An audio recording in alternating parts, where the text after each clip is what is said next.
Hello বন্ধুরা, আমি তুলসী UP থেকে বলছি। দেখো নতুন রেসিপির সঙ্গে চলে এসেছি। আর চলো দেখিয়ে দিই রেসিপি বানাতে আমার কি কি চাই। দেখো প্রথমে নিয়ে নিয়েছি ময়দা, নিয়েছি বেশি না 2 কাপ ময়দা নিয়েছি, ঠিক আছে।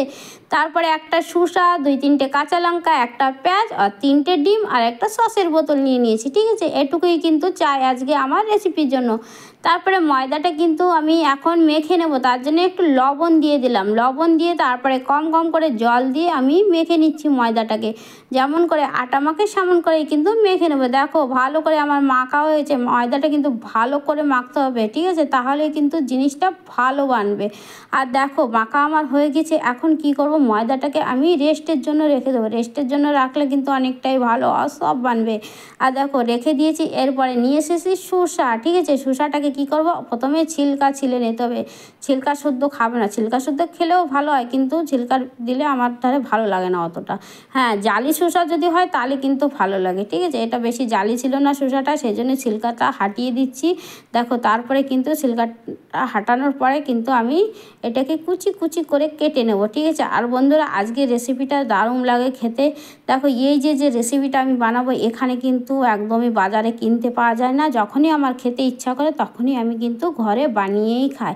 এখানে পাওয়া যায় জিনিসটা, কিন্তু আমরা যেমন করে কলকাতার লোকে খাই তেমন কিন্তু পাওয়া যায় না, ঠিক আছে। এখানে বানিয়ে দেয় আমরা খেতে পারবো না। আমরা বাঙালি ভাই, আমরা ওসব মতলব উল্টো সাদার জিনিস আমরা খেতে পারবো না, সেই জন্য ভালো লাগে না। যখনই ইচ্ছা হয় তখনই আমরা ঘরে বানিয়ে খাই। বেশিরভাগ জিনিস কিন্তু আমরা ঘরেই বানিয়ে খাই, কিন্তু সেই যে কলকাতার যে রেসিপির যে টেস্ট, সেই টেস্টটা কিন্তু এখানে পাওয়া যায় না, ঠিক আছে। সেই জন্য ঘরেই বানিয়ে খাই। আর দেখো তারপরে শসাটা ছিলা হয়ে গেছে। তারপরে দেখো লম্বা লম্বা করে কুচি কুচি করে কেটে নেব, ঠিক আছে। এমন করে কাটতে হবে, লেকিন বড় বড় করে কাটলে কিন্তু হবে না। যত কুচি কুচি করে কাটবে ততই কিন্তু ভালো হবে। আর এই রেসিপিটা আমি বানাচ্ছি, এর ভিতরে কিন্তু অনেকই কিছু দেয়, লেকিন আমার কাছে অত কিছু ছিল না। ঘরে আমার যেসব জিনিসগুলোই ছিল তাই দিয়েই কিন্তু আমি বানাচ্ছি, ঠিক আছে। তোমাদের কাছে এর চেয়ে বেশি জিনিস থাকলে তা দিয়েও বানাতে পারে, লেকিন আমার কাছে এটুকুই ছিল, এটুকুই দিয়ে আমি বানাচ্ছি। তাও কিন্তু অনেকই ভালো হয়েছিল খেতে, ঠিক আছে। মাঝে মাঝে এরকম খাবার কিন্তু খেতে অনেকই ভালো, বিকেলবেলা তো জমে যায় এসব খাবার, ঠিক আছে।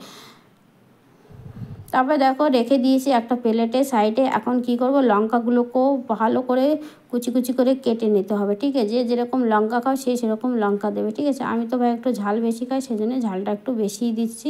আর অনেকে ভাই লঙ্কা ছাড়াও খায়, ঠিক আছে। লঙ্কাটাও কেটে নেবো এমন করে। আর দেখো মেলাতে গেলে কিন্তু আমরা এই জিনিসটাই আগে খুঁজি খাওয়ার জন্য, ঠিক আছে। আজকাল তো এই জিনিসটা সবাই পছন্দ করে খেতে, ঠিক আছে। ছোটো বড়ো সবাই পছন্দ করে। যারা ডিম খায় না তাদের ব্যাপার আলাদা, তাদের জন্য তো ভেজ বানানো হয়। ভেজ ভি আজকাল পাওয়া যায়। এইখানে কিন্তু ভেজটাই পাওয়া যায়, ঠিক আছে। ডিমেরটা পাওয়া যায় না, ননভেজ পাওয়া যায় না, ভেজটাই বেশি পাওয়া যায়। সেই জন্য আমাদের খেতে ভালো লাগে না। আমরা হলো ভাই বস বাঙালি, আমাদের কিন্তু ননভেজই একটু বেশি পছন্দ করি। দেখো লঙ্কাটাও কুচি কুচি করে কাটা হয়ে গেছে। তারপরে পেঁয়াজটাও এমন করে কুচি কুচি করে কেটে নিতে হবে আমার, ঠিক আছে। দেখো বাজারেরটাও তো খেতে ভালো লাগে, লেকিন ঘরেও যদি মাঝে মাঝে এরকম বানানো হয় তাহলে কিন্তু অনেকই ভালো লাগে, নিজেরও ভালো লাগে, আর বাচ্চারা তো একদম খুশি হয়ে যায় মাঝে মাঝে এরকম যদি হয়। আর আজকাল তো বর্ষাকালে কিন্তু বিকেলবেলা এরকম যদি একটু রেসিপি, তাহলেই তো জমেই যায়, ঠিক আছে। দেখো পেঁয়াজটারও ব্যাস ছিলকা হাটিয়ে তারপরে আবার এরকম করে আমি কিন্তু কুচি কুচি করে কাটবো না, লম্বা লম্বা করে কিন্তু পেঁয়াজটা কেটে নেবো। তোমরা চাও তো লম্বা করেও কাটতে পারো আর কুচি কুচি করেও কেটে নিতে পারো, ঠিক আছে। আমি কিন্তু লম্বা লম্বা করে কেটে তারপরে এক এক লেয়ার কিন্তু একে আলাদা করে নেব। দেখো এক এক লেয়ার কিন্তু আমি আলাদা করে নিচ্ছি। তোমরা চাও তো এমন করেও নিতে পারো, চাও তো কুচি কুচি করেও কেটে নিতে পারো, ঠিক আছে। আজকে আমার এমন করে নিতে ইচ্ছা করলো, সেই জন্য আমি এমন করে নিয়ে নিয়েছি, ঠিক আছে। এর ভিতর আরও পাতাকপি বি অ্যাড করতে পারো, লেকিন আমার কাছে আজকাল গরমের দিন তো পাতাকপি অতটা পাওয়া যায় না, আমাদের ছিল না। পাওয়া গেলেও অতটা ভালো পাওয়া যায় না, মতলব ঠান্ডার দিনে যতটা পাওয়া যায় ততটা কিন্তু এখন পাওয়া যায় না। সব কিছু দেখো আমার জোগাড় যন্ত্র হয়ে গিয়েছে। এখন কী করছে, যে আটা বলছি ময়দাটা আমি মেখে নিয়েছি। দেখো 3টে ডিম নিয়েছে আমি, কিন্তু 3টেই বানাবো, আর 3জন আছি সেই জন্য 3টেই বানাবো। 3টে মতলব এক একজনের এক একটা কিন্তু বহুতই, ঠিক আছে। দুটোর দরকারই পড়বে না। আর বিকেলবেলা হালকা নাস্তাই ভালো হয়, অত ভারী নাস্তার দরকার পড়ে না, ঠিক আছে। সেই জন্যই এক একটা করে, আর এক একটা করেই স্বাদ লাগে খেতে, বেশি হয়ে গেলে আবার ভালো লাগে না মুখে, ঠিক আছে। যে কোনো জিনিস কম খাওয়া, তাই কিন্তু স্বাদটা কিন্তু বেশি পাবে। বেশি হয়ে গেলেও সে কিন্তু সেই স্বাদটা থাকে না, ঠিক আছে। আর সবাই মিলে খেলে তো আরও অন্যরকমই একটা স্বাদ চলে আসে। আর দেখো আমার কিন্তু রুটিগুলো বেলা হয়ে গেছে। রুটিগুলো কিন্তু আমি অনেকটাই বড় বড় বেলে নিয়েছিলাম, বিগ সাইজের, ঠিক আছে। সেই জন্য একটা বহুত।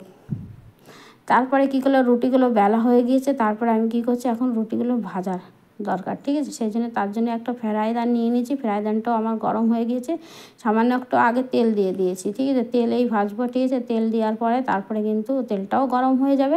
তারপরে যে রুটিটা বানিয়ে রেখেছি সেটা কিন্তু আমি তেলের ভিতর দিয়ে দেবো। দেখো তেলের ভিতর দিয়ে দিয়েছে। এখন এটাও কিন্তু এক পিঠ ও পিঠ করে ভালো করে ভেজে নেব। আর এখন বিরাস দিয়ে, দেখো প্রথমে খুন্তি দিয়ে করতে তখন আমার মনে পড়ে আমার কাছে তো বিরাস রাখা আছে, তাহলে আমি খুন্তি কেন ইউজ করছি, ঠিক আছে। সেই জন্য পরে কিন্তু আমি বিরাস নিয়ে নিয়েছিলাম। বিরাস দিয়ে দেখো, বিরাস দিয়ে বিরাস করে দিচ্ছি, ভালো করে বিরাস করছি, ঠিক আছে। ভালো করে বিরাস করে দিতে হবে, সেই জন্য ভালো করে বিরাসটাও করে দিচ্ছি। দেখো নিচের পেটটায় তো আমার তেল লাগানোই আছে, কি তেল তাওয়াতে দিয়ে দিয়েছিলাম, সেই তেল তো লেগেই গেছে নিচের পিঠটা। এখন কী করবো, পাল্টিয়ে দেবো, ঠিক আছে। নিচের পিঠটা আমার হয়ে গিয়েছে, ফুলে ফুলে উঠছে, মতলব হয়ে গিয়েছে। দেখো হয়ে গিয়েছে নিচের পিঠটা। তারপরে কিনারায় কিনারাও কিন্তু আমি একটু তেল লাগিয়ে দেবো। কিনারায় কিন্তু একটু তেল কম ছিল, সেই জন্য সেখানেও তেল লাগিয়ে। দেখো এটা কিন্তু আমি সরষের তেলে করছি, তোমরা চাও তো রিফাইন দিয়ে করতে পারো, কি রিফাইন দিয়ে করা দরকার, লেকিন আমার ধারে রিফাইন ছিল না, সেই জন্য আমি সরষের তেলেই করছি, ঠিক আছে। আর যার ধারে রিফাইন থাকবে সে তো রিফাইন দিয়েই করে নেবে, ঠিক আছে। অনেকে ঘি দিয়ে করে, লেকিন ঘি এখন আমি অতটা পছন্দ করি না, সেই জন্য ব্যাস ঘি দিয়ে আমি তলছি না। ঘি তো ছিল, লেকিন ঘি আমি ইউজ করিনি। দেখো তারপরে পরোটা আমার বানানো হয়ে গিয়েছে। তারপরে কি করেছি, নামিয়ে নিয়েছি সব 3টে পরোটাই এমন করে ভেজে নিয়েছি। তারপরে নিয়ে নিয়েছি একটা বাটি, ঠিক আছে। বাটির ভিতরে দিয়ে দিলাম একটা ডিম। ডিম দেওয়ার পরে তারপরে দেবো একটু লবণ দিয়ে ফেটিয়ে নেবো। তারপরে কিন্তু আমি একটু গরম মশলার পাউডার দিয়েছিলাম, ঠিক আছে। এটা গরম মশলা পাউডার দিয়ে তারপরে ভালো করে ডিমটাকে ফেটিয়ে নেবো। ভালো করে ফেটাতে হবে কিন্তু, ঠিক আছে। ভালো করে গরম মশলা আর লবণটাকে কিন্তু ডিমের সঙ্গে মিক্স করে দিতে হবে না। এক জায়গা থাকলে কিন্তু যখন খাবে না, তখন এক জায়গা থাকলে মুখে পড়লে কিন্তু ভালো লাগে না খেতে, ঠিক আছে, জিপসা লাগে, ঠিক আছে। তারপরে তেল দিয়েছি, একটু তেল দেওয়ার পরে তারপরে কিন্তু আমি ডিমটা দিয়ে দিয়েছি। দেখো ডিমটা দিয়ে ভালো করে একটু ফেলে ডিম জোর পরোটাটাও আমি বানিয়েছি। সেই পরোটা কিন্তু অনেক বড়, দেখতেই পেরেছিলাম যে আমার তাতে পুরো ভরে গিয়েছিল, ঠিক আছে। তারপরে দেখো ওই পরোটা আমি দিয়ে দিয়েছি ডিমের উপরে। যখন হয়ে যাবে ডিমটা নিচের থেকে, তারপরে কিন্তু আমি পাল্টিয়ে দিচ্ছি। দেখো পাল্টিয়েও দিয়েছি, দেওয়ার পর এই পিঠটাও ভালো করে একটু ভেজে ভেজে নেবো। দেখো ডিমটা একটু আমার ভেঙে গিয়েছে, কিন্তু অনেক বড় ছিল, ডিমের মামলেটটাও বড় ছিল, আর যে পরোটাটা বানিয়েছিলাম সেটাও কিন্তু অনেক বড় ছিল, সেজন্য একটু ভেঙে গিয়েছিল। তারপরে দেখো হয়ে গিয়েছে এমন করে, তারপরে তুলে রেখে দেবো।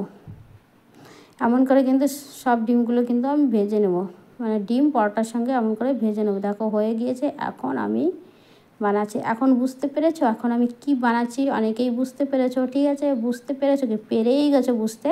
আর দেখো আমার ধারে কিন্তু টিস্যু পেপার ছিল না, তাই আমি কী করছি, পেপার নিয়ে নিয়েছি। পেপার নিয়ে তার উপরে এক একটা করে পরোটা দিয়ে দিলাম। তারপরে সস নিয়ে নিয়েছি, সসটা আমার একটু বেশি পড়ে গিয়েছিলো, ঠিক আছে।